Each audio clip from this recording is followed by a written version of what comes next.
For more on this, we're now being joined by Dr. Andrew Freris, CEO, Ecognosis Advisory Limited. He's joining us from Hong Kong. Thank you so much for joining us, sir.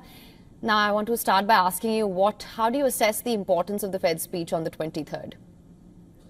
Actually, I'm totally bored, I'm afraid, with that. Jackson Hole every year has the same effect. In other words, Powell, by necessity, cannot tell us he's going to cut or he's not going to cut. It will be some kind of a blah, blah explanation. The markets are going to interpret it in whichever way, and then we're going to have big disappointments. I'm sorry, I'm being incredibly cynical here because I've seen it long enough for me not to stay up at night to find out what he's going to say. My position is very, very simple. May I continue? Yes, please, sir. Absolutely.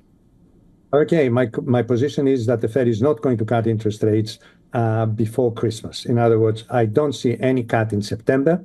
Then we're very near the election. And then after that, we'll have to see what the data are saying. And what the data are saying is terribly simple. The Fed has two targets. It has inflation at 2%, and it has a stable labor market. Inflation is not anywhere near 2%. The CPI core, the PCE, all of them are above 2%. So the Fed is not hitting its target. So if it decides to cut, it tells us, forget what I'm telling you. Okay, the 3% or the 2.5% is the new modern 2%. The second point is the labor market. Unemployment has been going up slowly, but the non-farm payrolls have been completely all over the place. Up, down, big, small, no trend in there. So if I was to take that the American economy is weak. And finally, for me, that was the absolute joke of all it. All right. Retail sales. Right. You want to stop?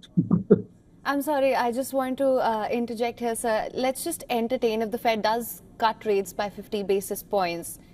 What happens then? How do you see markets reacting to those moves in September then? If that does happen. Since I don't expect them to cut by 50 basis points, I will give you a hypothetical answer. If it cuts, it's going to be taken badly. It will say, look, the bad state of the economy, if the Fed decides to cut by 50 basis points, is going to be completely counterproductive. We're going to have another Monday the 5th case. I'm sorry, I'm a little bit passionate about that because the markets are also completely all over the place because the Fed has been misleading them. Not purposefully, okay, but it has been literally all over the place. All right. Well, Mr. Freris, you've pretty much summed it up. Thank you so much for joining us on World Business Watch. Always a pleasure to have you. For latest news, download the WION app and subscribe to our YouTube channel.